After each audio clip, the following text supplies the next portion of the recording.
तीसरा है लोभ, चौथा है मोह और पांचवा है अहंकार। इन पांचों को लगा करके और हमें आपको वो सारा भूल गए जो कष्टों को सह करके ये सुंदर मानव का शरीर हमें मिला है।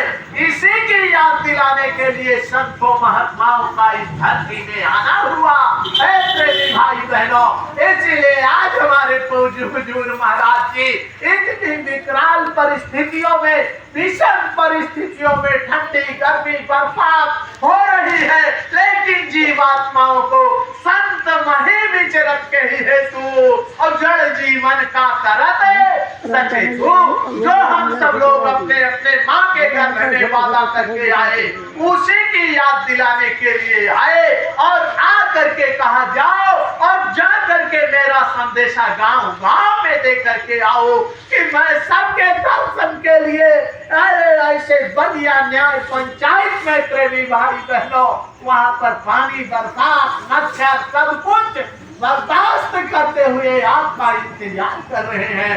आप लोगों के लिए संदेशा भेजा है कि जाओ सबको मेरा संदेशा बता करके आओ। तो ऐ प्रेमी भाई बहनों, आओ मैं गाँव वालों, सतगुरु बुला रहे हैं, देने तुम्हें बराकत, महाराज आ गए हैं। कल आपको बताएंगे क्या कि नर्तन मिला यमोल के, इसमें है सूरत बैठी, अब तक न जान पाए कैसे वो इसमें बैठी, इस भेद को बताने। प्रेमी भाई बहनों, अरे इस भेद को बताने सरकार आ गए हैं, आवो वह काम वालो।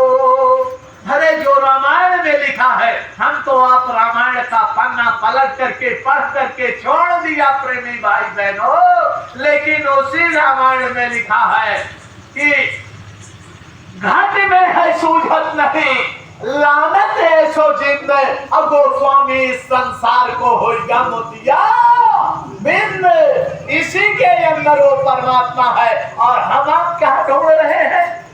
महात्मा कहते हैं कि तुमने भटक भटक कर दर दर प्रभु को ढूंढा, वो पास है तुम्हारे अंदर कभी न ढूंढा, हरि सब भेद को बताने।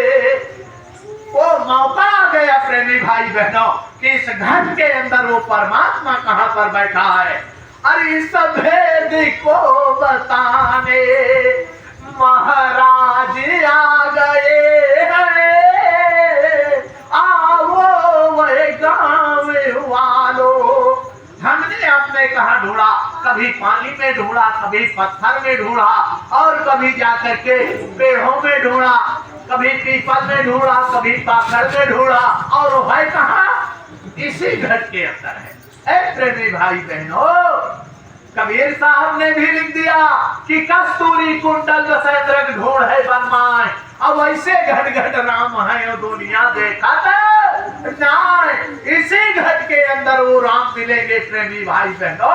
वो राम से मिलने का रास्ता कल पूज्य हुजूर महाराज जी अपने सत्संग में बताएंगे कि माँ दुर्गा के दर्शन कैसे होंगे, भगवान राम के दर्शन कैसे होंगे, भगवान कृष्ण के दर्शन कैसे होंगे।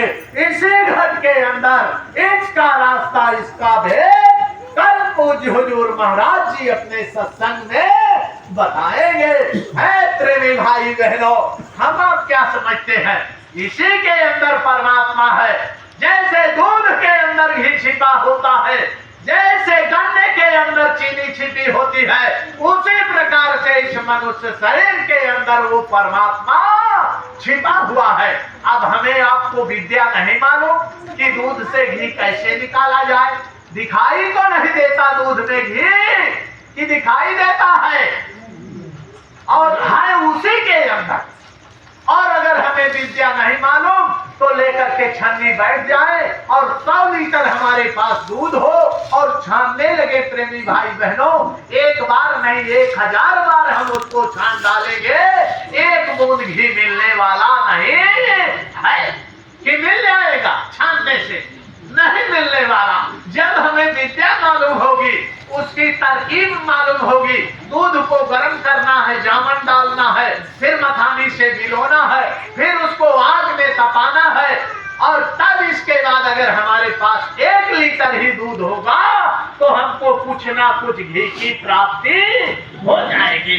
उसी प्रकार से इस मनुष्य शरीर के अंदर वो परमात्मा बैठा है, और हम आप ये सोचे कि हमारी रामायण तो कहती है कि इसी के अंदर वो भगवान है, चलो आज भगवान को ढूंढते हैं। अब उठाया चक्कू और इसको काटने लगे, काटते काटते काटते इस शरीर के 1000 टुकड़े कर दो प्रेमी भाई बहनों, वो परमात्मा दिखाई देने वाला नहीं है, जो कि है इसी के अंदर।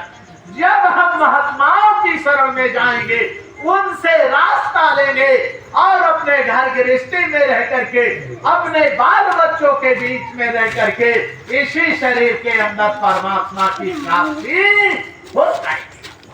जिसने भी सब महात्माओं ने बताया, अगर हमें आपको ये हम आप सोचते हैं कि चलो हवन करवा ले, यज्ञ करवा ले, पूजा करवा ले, पाठ करवा ले और हमको भगवान के दर्शन हो जाएंगे, तो कभी नहीं होने वाला प्रेमी भाई। जब वो रास्ता बताएंगे, इससे वो हमें इसका लाभ मिलेगा, ऐसा कुछ नहीं। यज्ञ का, हवन का, पूजा का, पाठ का एक पुण्य कर्म है, और जब एक कर्म करेंगे तो हमारी जीवात्मा को स्वर्ग वैकुंठ मिल सकता है, लेकिन मुक्ति और मोक्ष मिलने वाला नहीं है। मुक्ति मोक्ष कहाँ पर मिलेगी? संतों की शरण में। और वो सुहाना समय, वो सुहानी घड़ी आ गई है प्रेमी भाई बहनों, कि कल पूज्य हुजूर महाराज जी इसी मनुष्य शरीर के अंदर देवी देवताओं की प्राप्ति कैसे होगी? हम आप क्या सोचते हैं कि गंगा नहा लेंगे तो हमारी जीवात्मा निज घर पहुंच जाएगी? ऐ प्रेमी भाई बहनों, हम जैसे कर्म करेंगे, क्योंकि उसमें काल भगवान ने कर्म बना दिए 2 प्रकार के। कौन कौन से?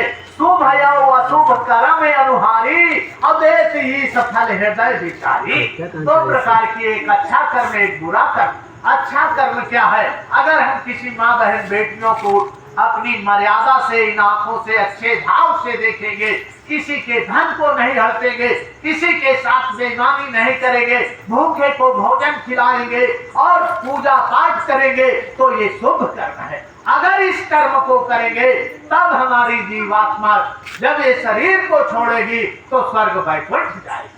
और एक बुरा कर्म बनाया, वो क्या है प्रेमी भाई बहनों?